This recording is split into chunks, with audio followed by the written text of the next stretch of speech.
I'd like to call this meeting of the Board of Education for the School District of Baraboo to order for Monday, June the 26th, 2017 with roll call. Mr. Cummings is absent. Mr. Heilman? Here. Mr. Coleman? Here. Mr. McNevin? Here. Mr. Meering? Here. Ms. Riley? Here. And Vodak here. Continue with the pledge. The flag is to the right of the screen.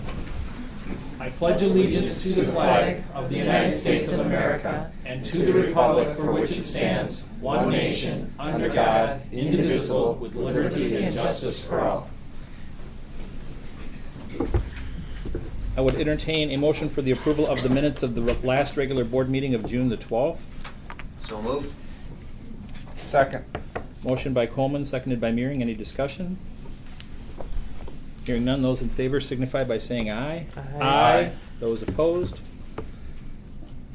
Minutes thus approved. Brings us then to 2, the approval of the agenda and additions.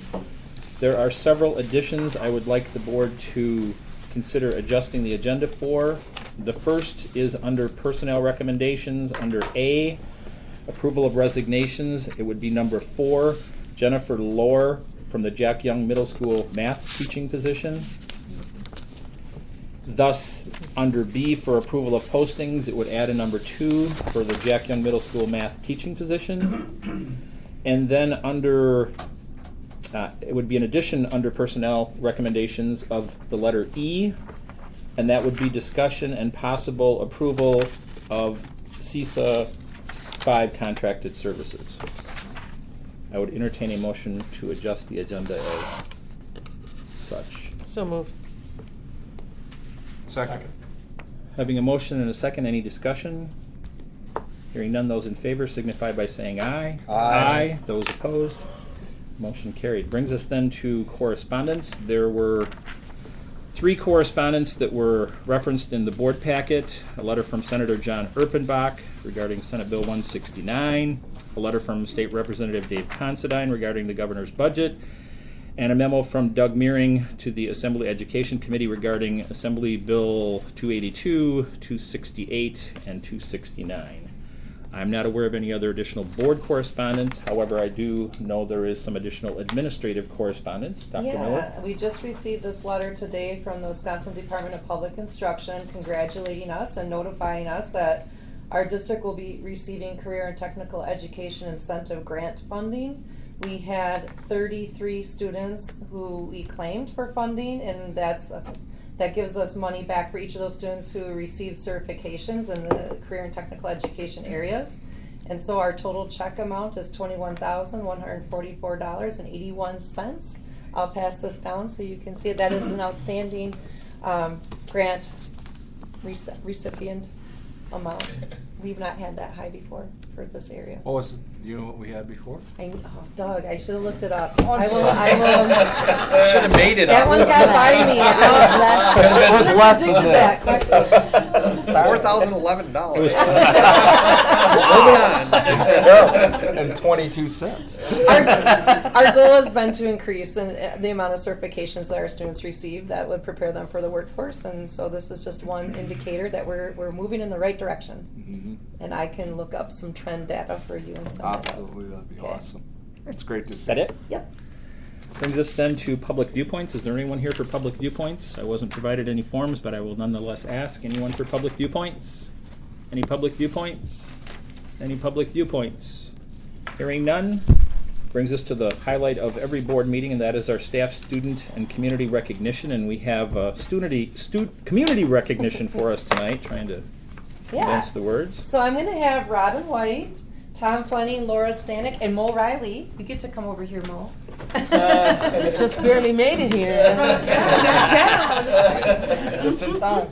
From the Greater Sauk Community Foundation, these individuals are really integral into working with a number of individuals across the county that have made donations or provided funds to our school district.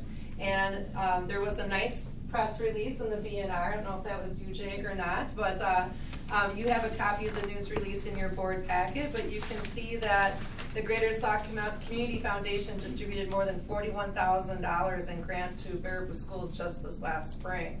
And you probably can talk about more than that. So I'm going to turn it over to these folks. Robin's going to start. Okay. Thank you. Well, I'm here as staff of the Community Foundation, and these are board members, and the Community Foundation is a community organization. It's made up of donors and generous people from all over the community. And so we're here just to kind of celebrate that generosity that in the last 15 years has cumulatively donated more than $470,000 to the Baraboo School District for programs, student projects, teacher awards, scholarships, all together. That's a lot of support from the community, and it's a way of the community saying how much they appreciate the work you do, how important education is to all of us, and how much the community really cares. And we offer services to donors to encourage that generosity. We offer support to local nonprofits. The best way I can explain to you, if you're not familiar with us, what we do or how we do it, would be by telling you a very short version of the Al Behrman story. And I unfortunately did not know Mr. Behrman. I know many of you did. But he was a volunteer at South Elementary School, which I understand is one of the most financially challenged areas of the school district. Devoted volunteer, loved the kids, took a great interest in everything they did, and was very, very generous with his time during his lifetime. But he also wanted to make sure that after he was gone, he could continue showing that care and concern. And I love this story because it shows how you don't have to be a millionaire. You think endowment fund, you think, oh, you have to be a millionaire. Mr. Behrman left $90,000 in his will, which is a lot of money to any of us, but he left it to the foundation to manage after his death in 2002. And he left it with instructions that every year that fund was to pay out a gift or grant to South School, which has since been renamed, as you know, the Al Behrman School. And that $90,000 bequest, since his death, the school has received more than $60,000 in grants year after year after year. And the balance in that fund is now $110,000 after all those grants were paid out. So it's a way to make your charitable dollars go further. It's a way to show your caring and concern forever. And those kids know he loved them, and he's going to keep loving them forever and ever, and we're there to make sure it happens. He left some very interesting, shall we say, instructions about how those funds could and should be used. There's a committee at the school that reviews each year what the expenditures will be. I understood they included everything from buying dictionaries for every child in a particular grade to spending on buses for summer school programs to taking a class out to learn etiquette every year with particular directions from Mr. Behrman that will go on in perpetuity. So that's what a community foundation is for. We're there for the long term to ensure that people give now when they can, when it's advantageous for them to do so. And after your lifetime, we're here to take care of your gifts and make sure they keep going forever the way you want them to. So thank you for all you do. We really appreciate it. Laura, Tom, do you guys want to say anything? That's hard to follow. But there's tons of stories like that, whether it's children,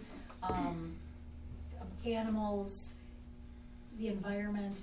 Many people have hearts in different places. One gentleman, it's all about making sure there's a defibrillator in every sheriff's department's car.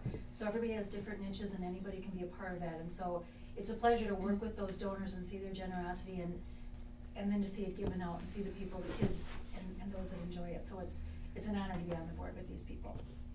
And I should just say that although Mr. Behrman started his own fund, we have half a dozen different funds that are established to benefit the school district, whether it's the swimming pool or the Behrman School or different pieces. Funds, yeah. The Compton Fund for Science Education, we received almost $1 million bequest last year that forever will be paying a gift of $40,000 some per year to support science education amongst elementary public school children, just the school district. So, but you don't have to start your own fund. We have a general fund that was started by the MacArthur family.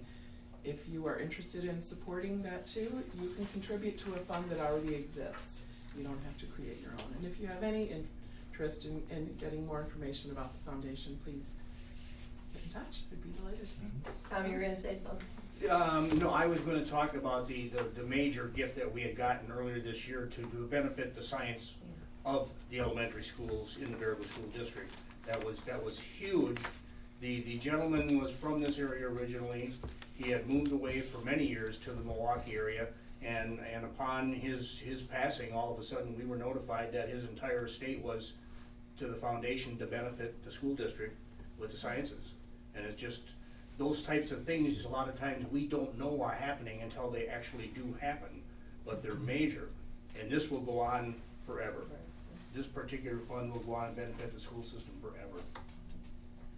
I mean, we all be in such a great position to help our students like that in the future. Did you wanna say anything, Mo? No, I'd say get in touch with Robin and become involved. It doesn't take much time, it doesn't take a lot of money, and it's obviously well worth it.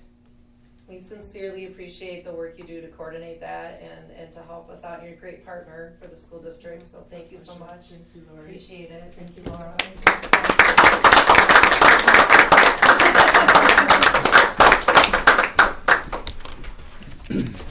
All right. Up next on the agenda, we have continuous school improvement, and we're going to talk about the 2017 Summer Academy. Turn over to Dr. Olson. Mr. Good evening, everyone. Stacy Parsons is going to assist me. I think we'll start with Stacy, and she's going to highlight some of her classes that she's been doing, and then I'll finish us off with a few more details. And then Glenn and Mary are also gonna have a portion of this presentation as well. Yep. Wow, big girl.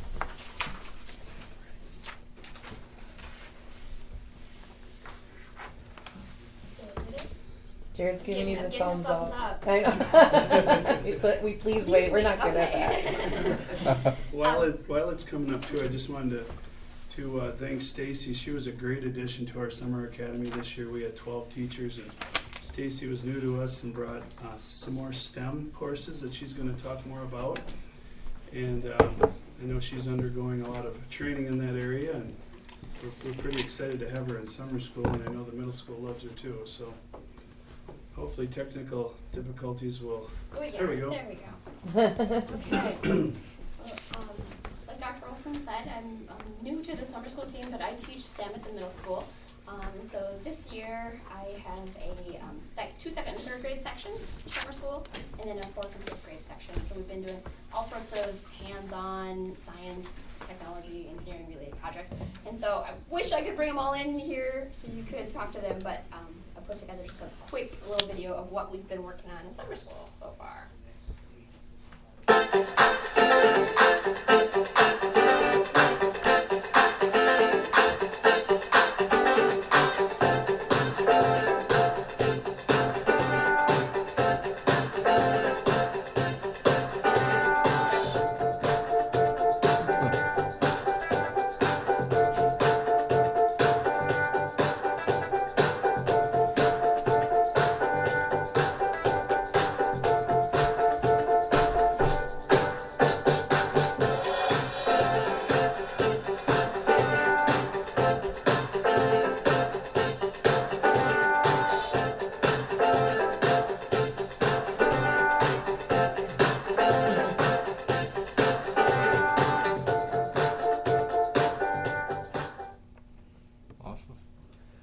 So the kids have been very much enjoying what we've been doing, and so have I. I said, shouldn't show Dr. Olson all the fun we'll have, otherwise he'll find out how much fun I'm having playing. Oh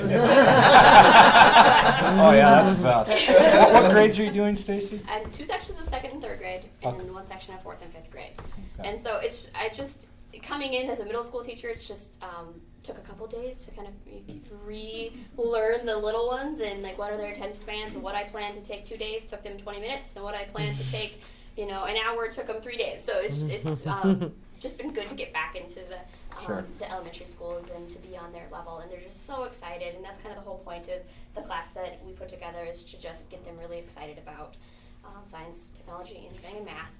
And I'm not the only one teaching STEM. They have some well-established teachers who've done this for several years through the summer school program. We have a Futures Engineers class. There's 4K in kindergarten STEM, I believe, with the first graders. And so all the classes are really hands-on. We've been doing some robotics, Spiros robotics. They're little round robots that the kids just really like to do, and you can do a lot of different things. And we were having them measure out different distances, and one of the girls looks up at me and she goes, "Hey, this is math! I don't like math!" And so it's kind of fun just to see them make the connections to, oh, we've already kind of done some of this in the classroom, and now, we're doing it for fun. And I had another girl who said, "This isn't learning, this is flirting. This is fun learning." So we've been flirting. I like the term. That's a great in term. summer school, and very much enjoying it. And Dr. Wilson and Mrs. Erickson had everything so organized at the beginning of the school year that I'm just able to come in, and I absolutely love my mornings, and it's a great opportunity. I hope to come back again. So. We really enjoyed the team we have. We have 12 just super teachers again and 3 assistants. Hopefully you can access the link on your iPads of the different course descriptions, but Stacy illustrated a couple of them. We've had everything from mad scientists to ocean explorers, a few different STEM offerings, future engineers, an art class. We weren't able to bring a foreign language in this year, but we're confident we'll be able to bring that back next summer. Ancient Civ, current events, life science. We've got some middle school teachers coming in like Stacy and teaching with us, and also some well-established elementary teachers. Just a really great team, a wonderful variety. Again, we've been enrichment focused, as you can tell, for the second year.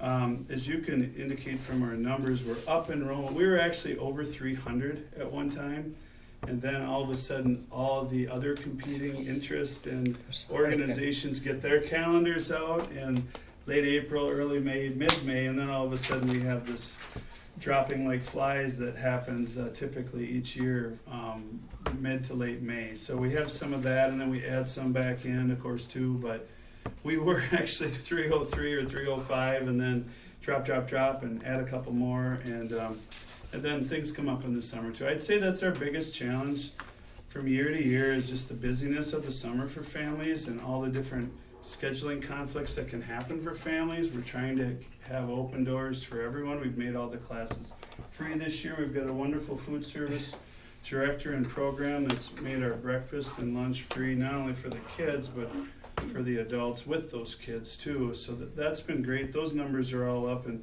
Mary Lovelace will speak more to that. Tomorrow we're the third of 4 free book giveaways that Jory Ruff has helped to sponsor, and we did this last summer too, and that's been really going great as well. And Chris, can I just add that Jory's using her funds from the Cole Foundation to provide that bookmobile, and then along with additional donations that have come along since she started that project. Yep.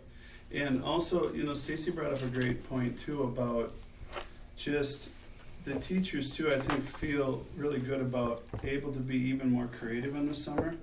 And we talk a lot about this across the board, across the building, about it's a great time to take a chance on some new ideas, some innovative things. Today, I don't know, I think it had to be one of your students, Stacy. Out on the playground, they have one of the little robots going along and with the little solar panel on it, and they're like, "Don't worry, Mrs. Parsons said we could do it." All right, so I mean, the kids are super engaged, and it's just, I think our big challenge from year to year is how can we grow this more, and yet, we shifted our resources a little bit to make more K-1 offerings this year. And that was good, and we still fill up faster at that level. And so we're always thinking about how can we grow and create even more variety of offerings and get even more kids engaged.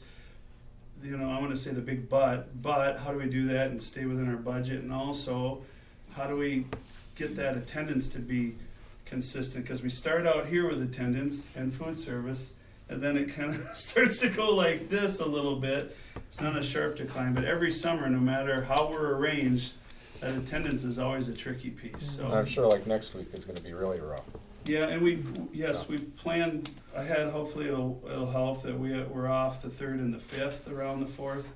So and then we're putting those days at the end in the following week, the Okay, end of summer session, so that we were hoping that would help us not lose any more kids. sure. We'll see if that pans out or not. But Yeah.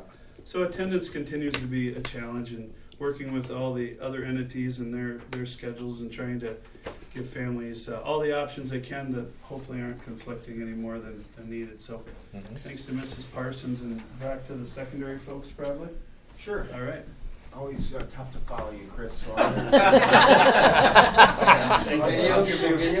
where's the awesome? We need an awesome video here, Glenn. So, yeah, we're off to, I think, a good start with our summer school. I'll give you some highlights. The summer athletic training is always really popular. There's 210 students signed up for that. There's about 5 sections of it, and our coaches and teachers all are working to support those athletes. The Winning Edge program is part of that, so the athletes that are typically out for a sport with their coaches are participating in that program. But then there's the other sections, 4 sections of variety of high school, but often middle school students who are taking part and experiencing the athletic training opportunities that the coaches provide. And the other, we're also having some new enrichment courses, which are nice. One of them is middle school art, and we have 18 in the first section and 23 in the second section for middle school art, so that's been really popular. Unfortunately, it's been cool enough where they haven't been too hot down in that part of the building where there isn't any air conditioning. For now. The other one I want to share is the aviation course. As you approved this year, there are 9 students that ended up signing up for aviation. They're out at Baraboo Dells Airport in a hangar, and those students that complete it, and they're getting all kinds of support to do so, will pass the written test, the first leg of being able to go on and pursue a pilot's license. So I think that course will really just gain traction over time after students come back and talk about what this opportunity is about, and it's free. That fly-in and all that fundraising is providing this opportunity for those students for free. Then we have our traditional middle school literacy, middle school math, and our numbers are pretty consistent there. And in literacy, we average about 16 in the morning and in the first session, and 20 in the second session, and really similar numbers with math in our 2 sections. And then we have 25 students in high school recovery for math credits, and that's split between the first section and a second section. And then we have 19 in the first section for high school English credit recovery, and 17 in the second session. And then there's online courses. There's 12 courses being offered in a variety of different areas, ranging from personal finance to some different math and science courses.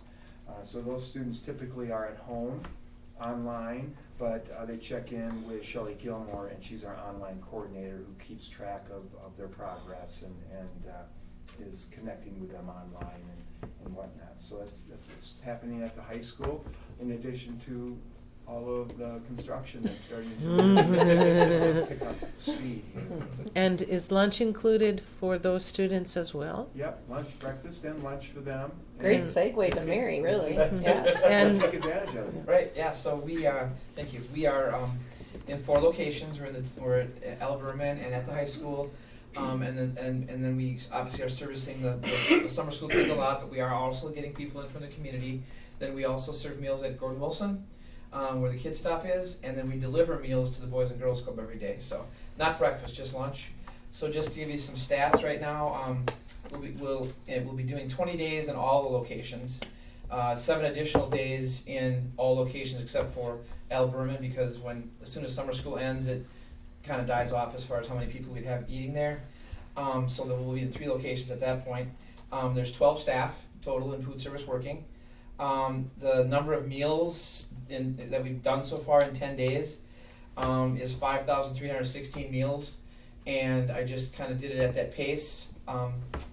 with it adding on another 10 days, and then the 7 days at the end would be at a little slower pace because we wouldn't have summer school to draw from and so forth. And whoops, I gotta put my eyes on for this. I expect it will be somewhere around 12,500 meals, and that's in a total of 27 days. Last year we had 29 days, and we did 11,016 meals. So if we stay on track, we'll be at about a 12% increase over last year of number of meals that we're doing. And like I think Chris said or Glenn said, we have a church that is funding the parents that come with children, which was kind of a difficult situation always for us because we have to follow the rules and the regulations that the federal government sets down for us. And one of them is that if parents come in with their children, that they cannot eat off of their tray, and that's hard for parents because they're used to cleaning up after what their kids don't eat. And we don't like to have to be talking to people about not eating off their child's tray, so this alleviates that because they get their own tray, they get their own food, and so it works that out really nicely. And so we have a certain amount a few that come to Alberman, and quite a few that come to the high school. They bring in some younger children even, like elementary age kids coming in, maybe picking up kids that are there for the middle school or something, or high school. And so it's going really well. This is our 6th year doing it, and we just keep nudging up, keep growing a little bit. So we appreciate you letting us do this in the buildings, and I think the community likes it. So It's a great service to the community. Yeah. It's a great service, and it actually builds trust, I think, on the part of parents and who might not have such an naturally comfortable Sure. feeling about being in school. Yeah. It's a I and think we were that's just talking today also about like next year what that's going to look like with the high school under more construction, and so. But and when I was talking with Roy, I'm an advocate for not putting on pause for a year to somehow make it work. Obviously maybe at the middle school or whatever we have to do to get us to be able to, it might be a little different than what it looks like this year, but at least have something there for the community and for the students. So. nice work Thanks. and Yes. big growth. It's a great. 12,500 plus free meals this summer you're Yeah. on pace for? Yeah. It's amazing. That's incredible. Mhm. Thank you. Thank you. Brings us then next to reports, and up first we're going to have our human resource specialist, Colleen Bradley, talk about what she's hearing at the stay and exit interviews. So maybe while Colleen's getting organized, I'm gonna help you out, Colleen. Thank you. So the difference between these two types of interviews, state interviews are interviews that Colleen does with all of our first year teachers. So all the teachers that are new to the district, she schedules meetings with them to talk to them and ask them what's working and what's not, so that we can take action to keep them to make sure that they stay. So they're called stay interviews. And then the exit interviews are interviews that she offers for any of the teachers that are leaving the district. And we just do it for certified staff right now. We want to get moving forward, doing it for all staff this next year. Thank you. Yep. So these are the questions that I ask all of these new teachers. At the beginning of this year, we had about 20 new teachers. First question, I just always ask them how it's going, and that's always kind of an unusual question when I ask that, because sometimes I'll get them, oh my God, it's overwhelming. But this year it was really good. Everybody thought everything was starting out pretty well compared to last year, where we had a lot of construction and everything like that, so there was a rocky start. So we had a great response this year. The next one is just talking about how we compared to about the interview process. We always want to make sure that when we're interviewing, we're giving the candidates a good idea of what the day-to-day is going to look like and what the school culture is. So it doesn't look like very many big surprises there, so that's always a good thing. Just so I understand, you do the stay interviews during the school year or at the end of the Yes. school year? At the end. I typically do them about April and May. Okay. And then I do the exit interviews late May. The next one is what's working well for them. As you can see here, the big thing is the resources, the mentoring program, the building support, the technology, all of those things are always working well. The Google Docs, all of those type of things. Ideas for improvement. These are just some ideas that came up when we were talking about what they would like to see. And these are some ideas that we're going to talk about as a leadership team and see if there's things that maybe we can improve or we could add to the new hire orientation program or programs during the school year. And then lastly, the 2-day new teacher orientation that we do every August. Last year it was the 17th and 18th. And basically just ask them how that helped them. And the biggest thing that I heard out of this was that it really set them up for success. And the other thing is that they really loved that bus ride, so. This is something Which is something new we tried this year. Exactly. We gave them a tour of the They thought community that on the was bus. great. Yeah. This year they kind of gave us a little thing now too, maybe having more building tours, going through the buildings and touring them, especially with the high school and the middle school, they're so big, so that they know where everything is. So those are kind of some things that we learned there. And then lastly, just kind of ask some more questions, if they feel like this is the right fit for them. And most of them do. Some say, well, I'll probably be here a couple of years or something like that. But a lot of them feel like it was a fabulous district. They feel like it's very welcoming to come here. So it's always fun to do these. Any questions on this piece? And going over to the exit interviews. Basically asking them why they're leaving the district. We had kind of all over the place here a little bit. I'll blow this up to Okay, you. sorry. We had some retirements. We had some new teachers that wanted to move closer to home. They were away from home this year and just not feeling that was for them. They wanted to get closer to family. So those are some of the big things right there for why they were leaving. And what do they like most about the district? I always hear about the great coworkers and all of the support they get from this district. So it's always a nice theme about how they talk about that, how our technology is right up there, and also our professional development opportunities. The other thing is what they disliked about this the school or what they would change. This is something that we'll take a look at it and kind of discuss it with, buildings. Some of these are building specific, so we'll probably talk about those things with each building and kind of get the other side of the story too. Lastly, last couple of questions, if they had the tools and resources to do their job. Most of them always said yes. They always thought the professional development always kept them fresh with training, and the technology was always great. They always had the technology that they needed to do, and had the information or the basic supplies to do their job. One thing here is how easy was it to balance their work life and personal life? Well, as you know, as the teaching realm is changing, there's a lot more demands on teachers. Did feel like a lot of them talked about the stress and the long hours. So that's something that's kind of all over with all other schools too. And then recommendations for pay and benefits and other incentives. Basically, again, the same thing that other districts are hearing about, that the pay isn't as good as the other districts, and the benefits aren't as good or anything like that, but these are kind of the same norms that we hear every year. And then what we could do to make it a better workplace. Basically here, I think it's continuing that support, giving that support to the teachers, checking in with them about their workloads and being there for them. That's mainly what they want to do is, feeling that value. And then overall, the comments, I always heard that there was a great experience working here for the district, and that it was a great staff to work with. So our next steps with this kind of information is we talk about this at our district leadership team. We always do like a summer meeting, or we call it a retreat, where there's really no retreat. We're usually at Baraboo High School, which is not really a treat. But we look at all, will be soon, right?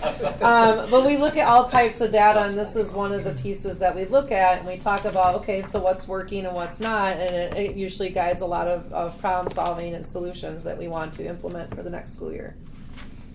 What, talking about your exit interviews, what percentage of those that would be eligible for an exit interview actually partake? Actually, we've had about 29 or 26 resignations right now. I've met with 20. So usually, most of them meet with me. I think I had one that refused, didn't want to do one. And then we've had some after the fact, they're gone out of the district now. So I usually send them out one, and then they can complete it. And if they like to chat with me, I can always set up a time to chat with them too. So they are pretty good about Yeah, I'd say meeting. that's pretty good. And what is the percentage when you go back and you look at why teachers have left or have made the choice to leave?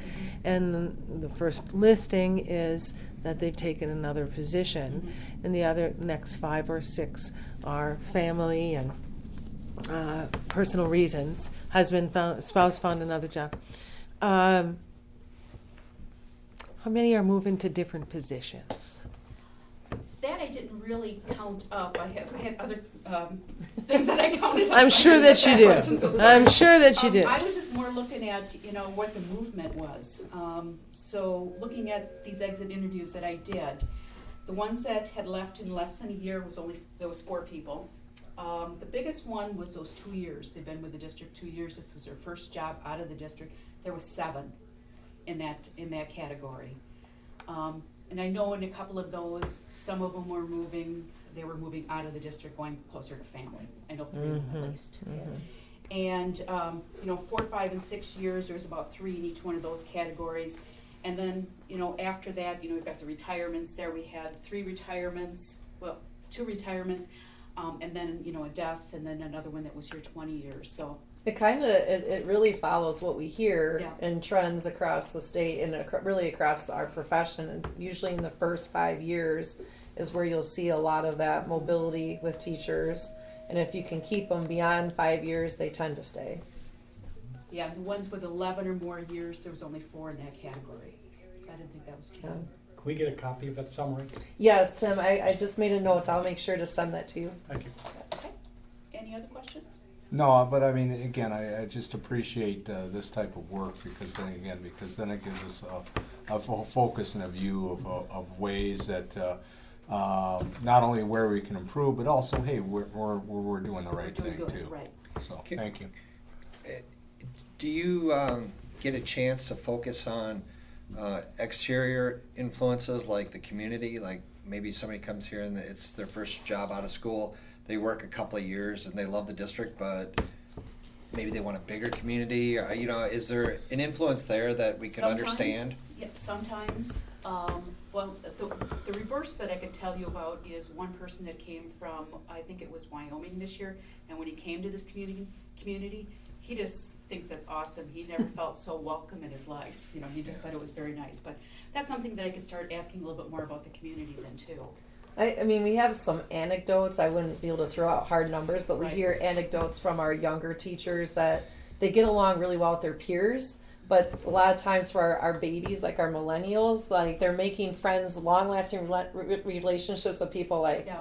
my age or or a little younger, and that's just tough. When they want to have their own peer group, that they can date and go out with. And I think sometimes that's a challenge for someone new to the community. That's what we hear anecdotally.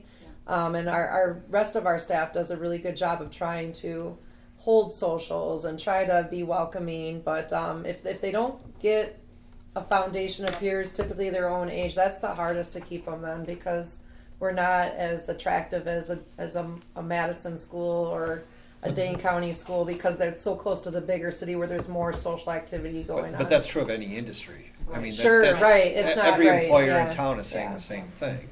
And I think the one thing that they tell me a lot is that when they have the new hire orientation, that's when they kind of bond with all of those new teachers, and those are kind of their best friends for the year. So that's always a nice thing too.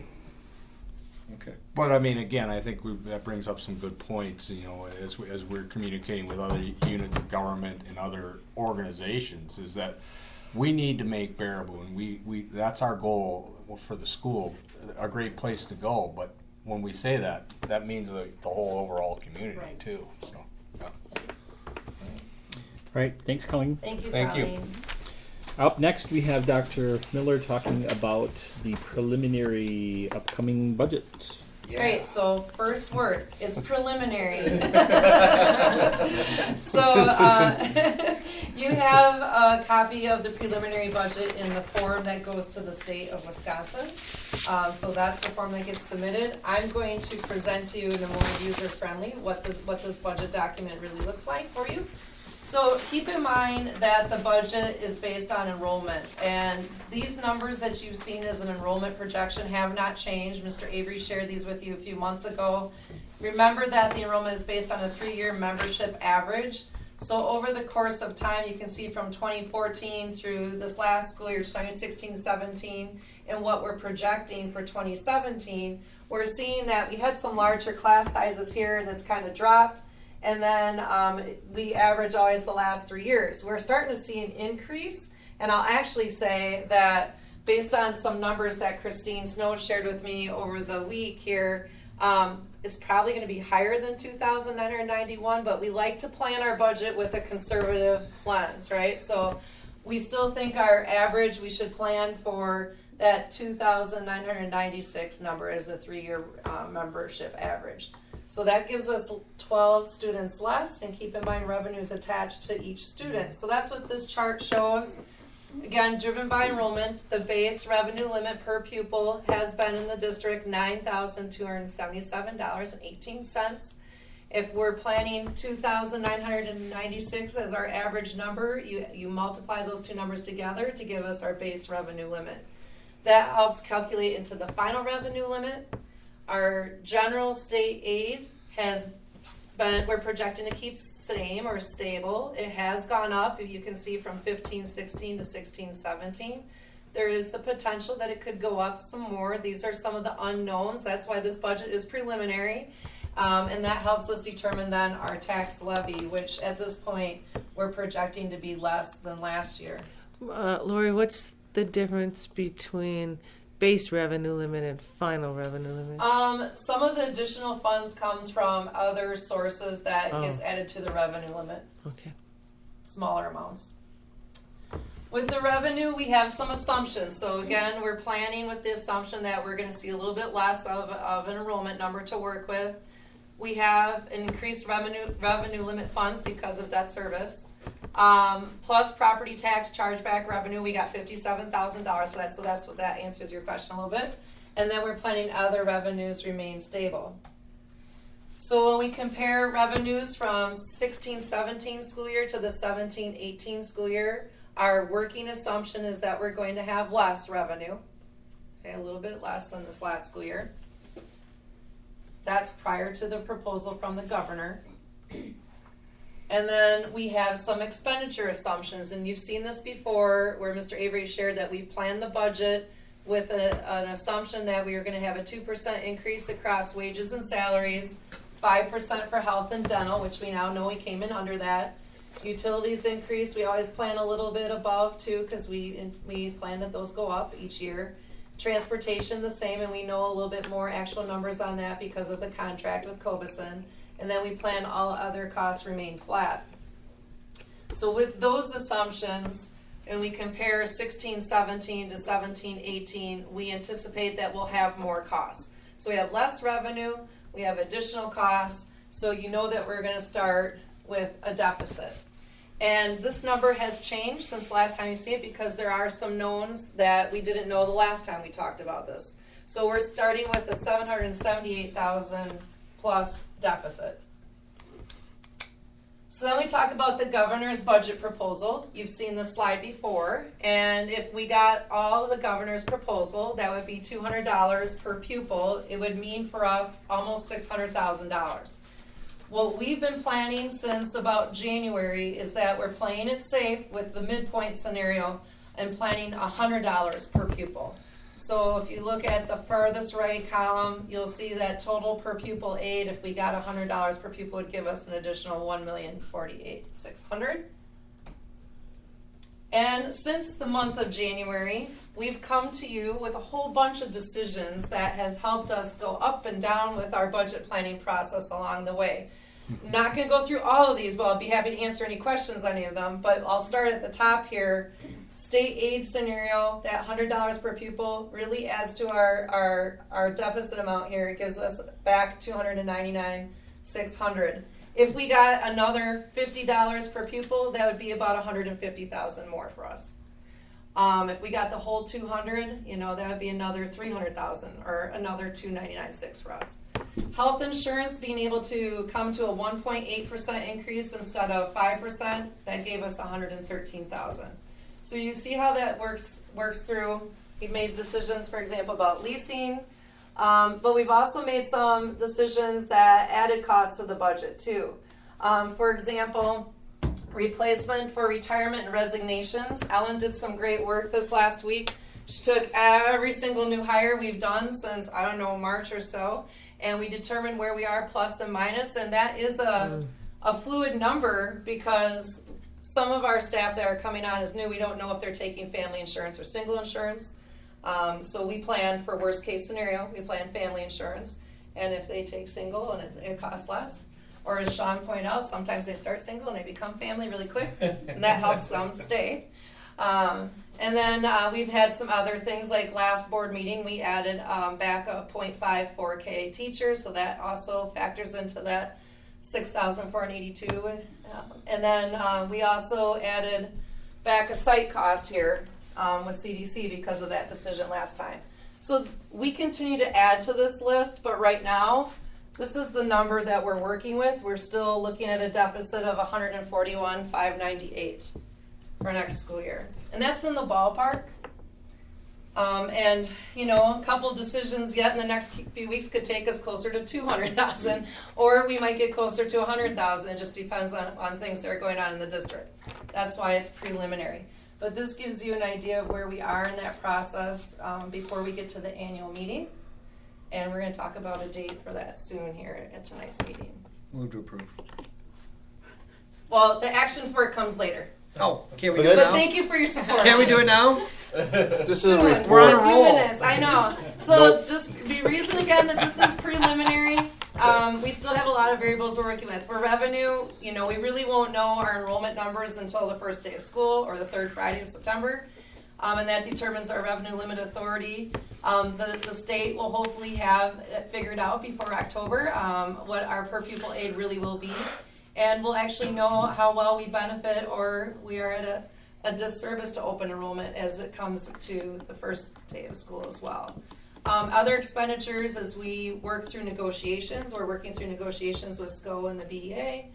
And we have more hiring to do, and those hiring decisions have an impact on the budget for sure. So I'll be happy to answer any questions before we take action under new business.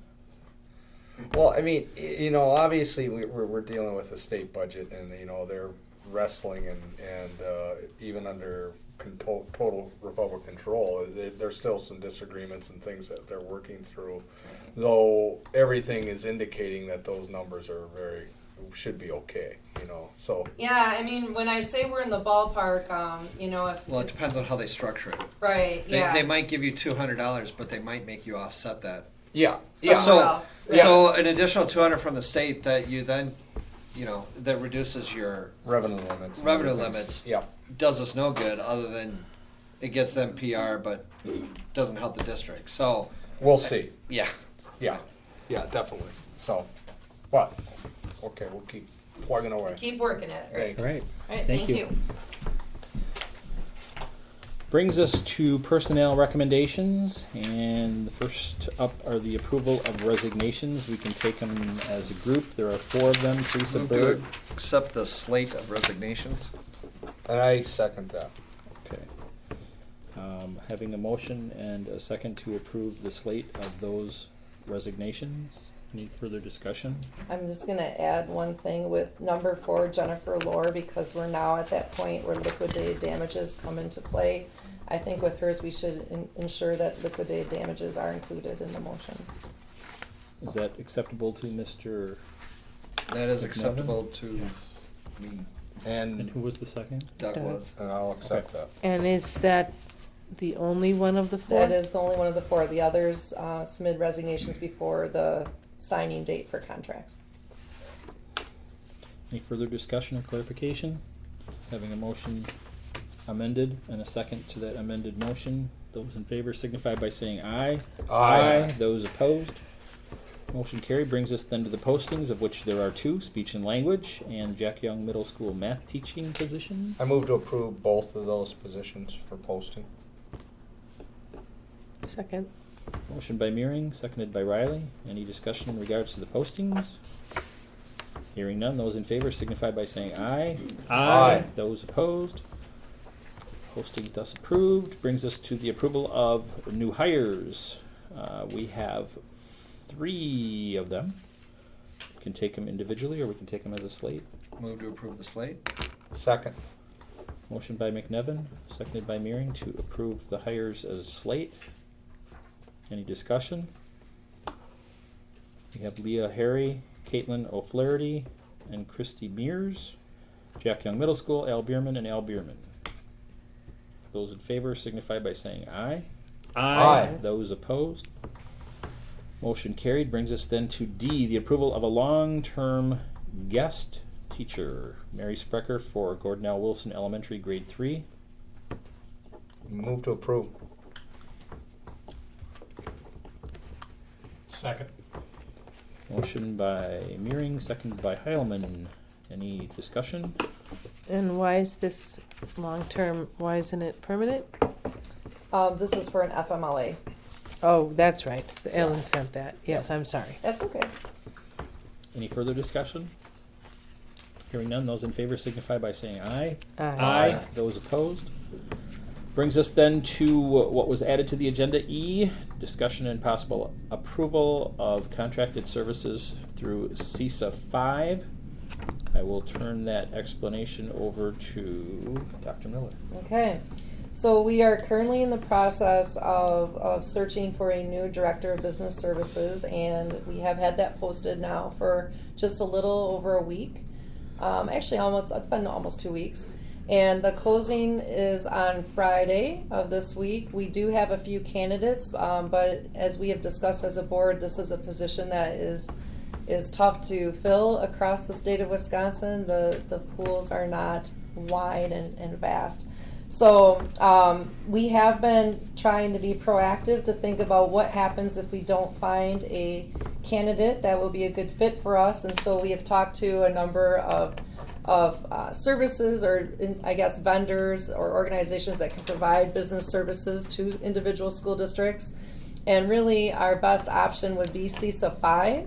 They are able to offer business services as a contracted service, $650 a day, and we can do a contract of 2 days a week, which would be $65,000 for the year approximately.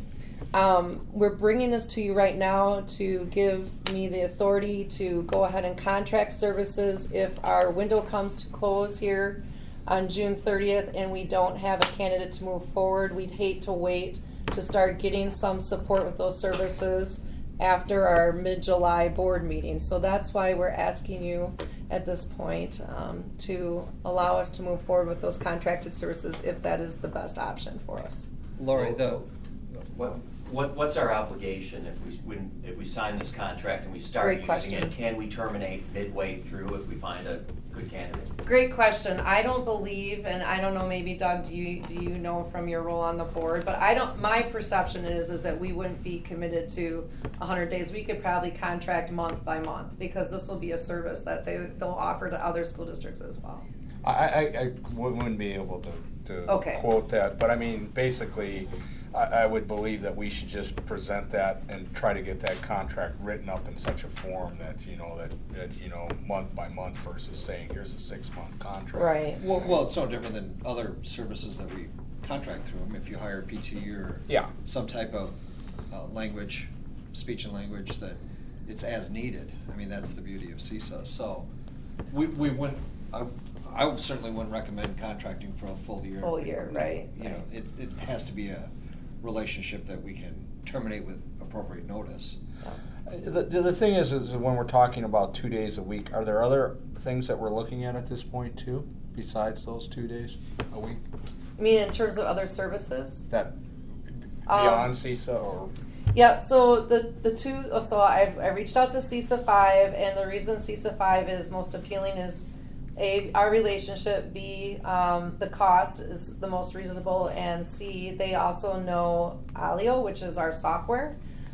We also had a conversation that was facilitated by Mike Clark, who's our Baird financial advisor, and he connected us with School Business Services. We talked to them today. They charge $850 a day. And you know, they didn't talk about the cost of what that would be for a year. They just said we do it day by day, and we'll come in and do projects for you if you need certain projects done. But they do not know Alio, so that was their first, you know, red flag that they threw up to us and said, just so you know, though, we'd have to take time to learn Alio to help you out. So that's why CISA 5 seems to be the best fit for us if this is the direction that we go. Okay. And the dollars are there because of the position dollars. Right. Yeah. Not being spent, so We're to fine. pay CISA is, there's more than enough to do that. I apologize because I had asked for this to be added to the agenda because of the urgency to move this idea forward. We didn't want to run the risk of somebody else stepping in and taking those 2 days a week if this becomes the option then. Yeah, I should have said another variable D. The two individuals at CISA 5 who would be able to be providing services are very well known and very talented. So yeah, they will be taken by other school districts if we don't jump on that as an option. Mm-hmm.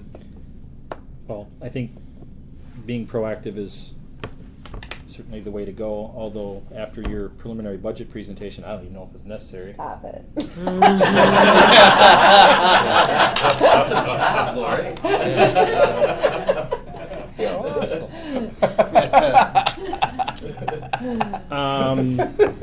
Any further discussion? Hearing none, those in favor of allowing the potential for contracted services to develop in case we don't Do we have a have full suitable motion on this? candidate. Has anybody moved yet, Alan? Okay. What? We have Does no it go? motion yet. All right, well then I'll backpedal. I move we go ahead and secure someone from CISA 5 for 2 days a week, provided that we can terminate with some 30 days notice or some other reasonable. And I'll second that. Now having a motion by Coleman, seconded by Meering, any further discussion? Hearing none, those in favor signify by saying aye. Aye. Those opposed? Thank you again for bringing that forward. Brings us then to new business, which is going to quickly turn into the Finance Committee show. For approval of May receipts and June 8th through the 21st disbursements, I will turn to Chair of Finance, Mr. McNevin. Move to approve. Second. Having a motion by McNevin, seconded by Heilman, is there any discussion in regards to the May receipts and June disbursements as presented? Hearing none, those in favor signify by saying aye. Aye. Those opposed?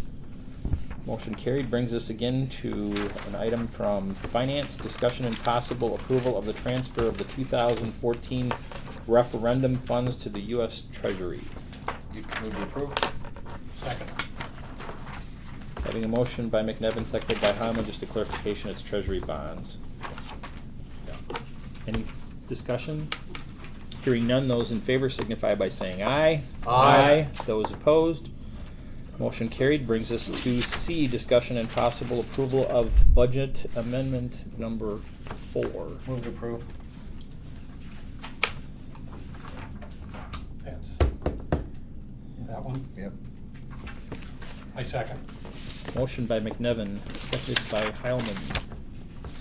Any discussion in regards to budget amendment number 4 as Where? presented? I'm sorry, I've lost the budget. That's the one in your handle. Yeah. Oh, This one, the one we talked, yeah. If there is none, those in favor signify by saying aye. Aye. Those opposed? Motion carried. Brings us then to the motion that Mr. McNevin wanted to make earlier. Oh, so moved. Now's the time. Is there a second? Second. Motion by McNevin, seconded by Coleman for the approval of the preliminary 2017-18 budget as presented. Any further discussion or questions for Dr. Miller? Hearing none, those in favor, please signify by saying aye. Aye. Those opposed? Motion carried. That brings us to E, discussion and possible approval of an annual meeting date coming up this fall. So we're proposing that the annual meeting date be October 23rd. The date needs to be before November 1st. And so that we're talking less preliminary numbers, we thought that would be the best time to do it. So since we'll have more actual numbers, and what we would be recommending is that we start that budget hearing and annual meeting at 6 p.m. like we have done in the past few years, and then have the board meeting follow immediately after. This is one of your Monday night board meetings already, October 23rd. Move to approve. Second. Motion by McNevin, seconded by Heilman. Any further discussion in regards to setting the annual meeting date for October the 23rd? I don't have any problem with that date. I am going to bring up a discussion later on when we get into the referendum resolutions that there are some. Okay. And there's no issues with that, but if one of these things passed, we would have an issue. But that's not Gotcha. this year. Those in favor signify by saying aye. Aye. Those opposed, motion carried. Brings us to F, discussion and possible approval of the change in procedure for automated clearinghouse ACH reimbursements to employees. Move to approve. Second. Motion by McNevin, seconded by Riley. Discussion? And we'd What- like to add vendors to this, so employees and vendors, and that was a discussion we had at finance. And what did we end up deciding? Is that going to be immediate? Or are we going to wait until? We're gonna do it with the switching of banks. Yep. Thank you, Tim. We're- Yep. Any further clarification needed? Hearing none, those in favor signify by saying aye. Aye. Those opposed, motion carried. Brings us then to G, discussion and possible approval of Compass Care contract for Medicaid. This again is coming from finance. No. No, it's coming from It's not. Director of Student Services. I move to approve the Compass Care contract for Medicaid, and as it was listed in our packet. Is there a second? Second. Motion by Meering, seconded by Coleman. Can we Question? Would there be a chance to get additional information or a better understanding of what we have now versus what we're getting? Because these costs seem significant compared to what we were paying. I realize we had issue with a prior vendor. I'm not. Sure. I'm not totally convinced it was all the prior vendor or us or. Sure. I so- think it's just a better understanding before we start shelling out $20,000 or 11,870. The other was like 6, is that what it was? Well, Something actually, like that? Doug asked this question earlier today, and I had Gail Thiede look, and our costs have varied year to year with MJ Care, and it ranged from $8,000 to $11,200. So it is in the same ballpark for something that Right. failed at. Right. And the one other thing to keep in mind, and I definitely don't want to put pressure on you, but we will be without a vendor starting June 30th, and so we would like to start. I suppose that doesn't mean we couldn't start after our next board meeting either. If you Well, wanted does, to. does that affect the summer school transportation though? No, it wouldn't. So we probably have a little window of time here for our next board meeting.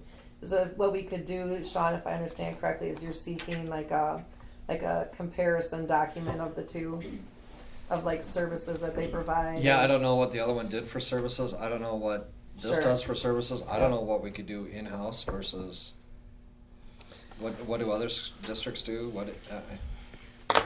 My understanding of the contract as written is our obligation in 17-18 is 11,870 total. The anticipated 18-19 fee would be 9870. That is my understanding. Because there's like a one-time Yeah, it's the setup software fee. fee or something, Yeah, so that there's a that setup would fee. be down. So yeah, to me it looked like it was in the ballpark. But if the board wants to, I can obviously modify the motion. Yep, we can. Well, you having a motion and a second, I would then ask that if it's your desire to do so, then amend your motion to table. Well, I'm sorry. No, I just. We can do that. We can have the information by the next Yeah, board meeting. it's okay. And then we still have enough time.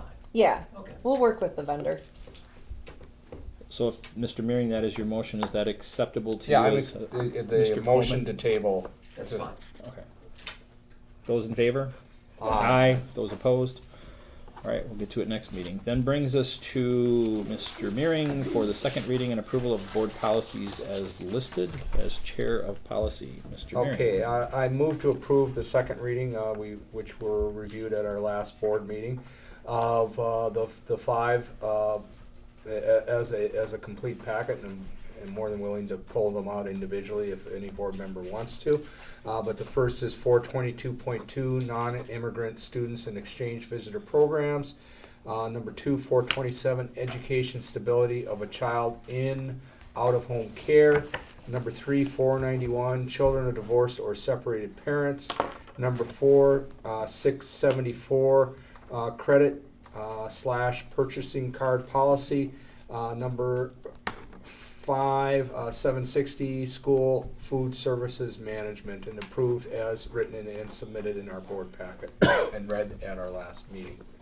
Second, I'll second that. Having a motion by Mearing, seconded by Riley. I'd Any like discussion? to offer up an amendment that we hold off on number 674, the credit purchasing card policy. Finance met tonight, met with staff to discuss this policy. I'd like to point out, when it comes to getting stuff done, the finance committee is really hauling the mail, just when you look at this. I might be reluctant now. But staff is asking us to just pump the brakes on this credit purchasing card policy. It doesn't quite match up with what we're currently doing. Some of the initiatives are still proposed and in talking stages, and what we want to make sure is that the credit purchasing card policy that's a replica of another district's is fine-tuned to match ours. And we've talked to our auditors about that, and they're very comfortable with us proceeding that way. Yeah. So my amendment is to table the 674 second reading at this point. I'll accept that. And you I'll accept that. Okay, so we then have a motion to approve the second reading of 1, 2, 3, and 5, and included Tabling. in that, we're going to table number 4. Yep. Keep in mind, if it's tabled, we're going to deal with it at the next meeting, even if we table it again, so. Can we send it back to policy committee instead of tabling it? I will accept a. Send it to finance. I Clearly, send it policy to got it finance. wrong. So. I will accept a motion to change it, and we can maybe do that for all of them. In the future. No, either way, and so yeah, Guys need help, let us know. that we will not approve the second reading of 674. I think that then sends it back to the process. So we're not approving 674 in the second reading. Okay, so Ms. Riley, is that acceptable to you? I don't understand. Are we rejecting it? Are we? Now we are rejecting it. We're just going to start over. Right. They're going to start over, and then we're Right. going to go. It'll go through a Right. process. I will ensure that finance reviews it before we look at it. Well, here, why don't we do it this Because way? I don't want to hear this again. Why don't we? And then we'll bring it back to the board at a later date on a let's- first reading. Let me just ask Mr. Mearing that you amend your original motion to approve the second reading of 1, 2, 3, and 5, and Ms. Riley, if you would also amend Yes. that to be your original. Yes. Jake, That- if you need that makes- clarification, you let me know. We'll get the start straight. We'll make finance look good. Why don't we do that, and then we'll have a separate motion on 674. Yes. Okay. Well, can we do that? Yes. Okay, so those in favor of the approval of the second reading, thus becoming board policy, 1, 2, 3, and 5 signify by saying aye. Aye. Those opposed, motion carried. Brings us then to 674, the credit purchasing card policy for its second reading. We can just vote it down if we want. Okay, so it's available for a vote. If there's no further discussion, those in favor of the second reading signify by saying aye. Those opposed to the second reading signify by saying aye. Aye. That Thank took you. an awful long time to do So it that. took a negative vote. But thank you, thank you, Mr. Mearing, and that is your warm-up to I, which is your board resolution as presented. Okay, in your board packet, I did submit a resolution. There's a lot of referendum proposals that are going before our Assembly and Senate. I actually went in last week and testified on a few of them. And it's all just kind of like blocking up local control, complicating the process.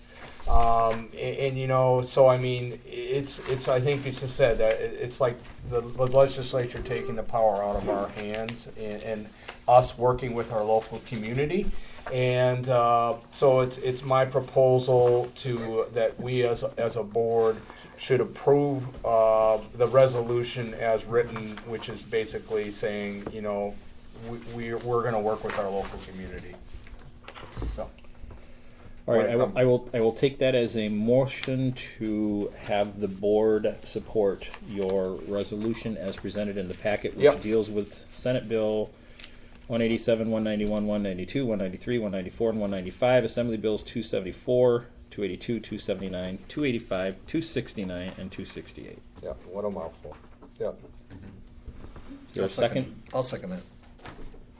Having a motion by Meering, seconded by McNevin, to authorize the board to pass the resolution on to wherever Doug wants to send it. Those in favor signify by saying aye. Aye. Those opposed. I'm sorry? There was an ask for discussion. Though. Okay. Sorry. You had mentioned somewhere along the line that voting on one of these might affect another vote that we took. Well, and again, this is where, and I'm not going to try to be too critical of our legislature, but I mean, there was one proposal, and it was talking about even bonding. We've got an approved referendum, and they all said, well, now the bonding has to be approved at our annual meeting, and I'm sitting there, well, that doesn't make sense. I mean, we as a board are going to try to get the best bonds possible for that, and so they say, well, if this were to happen in the future, we're going to be planning our annual meeting around referendum, right? Versus when it really should be done when we have our total student count and more information from our legislature. For every 2 years, we're kind of like, what are we doing next?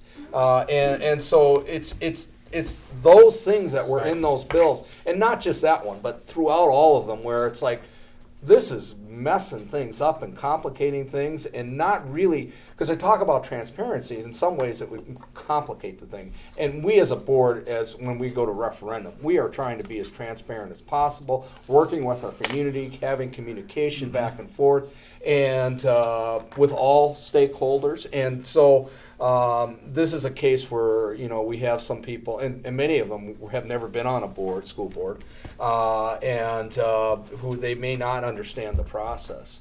But it won't impact anything we voted on. No. I only threw that in because I'm saying, there's things that are complicating the whole system. It's not changing anything this year, but it could in the future. Mm-hmm. So.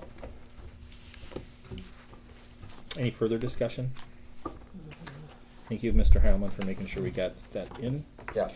Those in favor signify by saying aye. Aye. Those opposed. Motion carried. And at some point, we need to secure all the signatures. all the signatures for Ellen's got the document ready to go resolution. tonight. So please, before you leave tonight, make sure you sign that.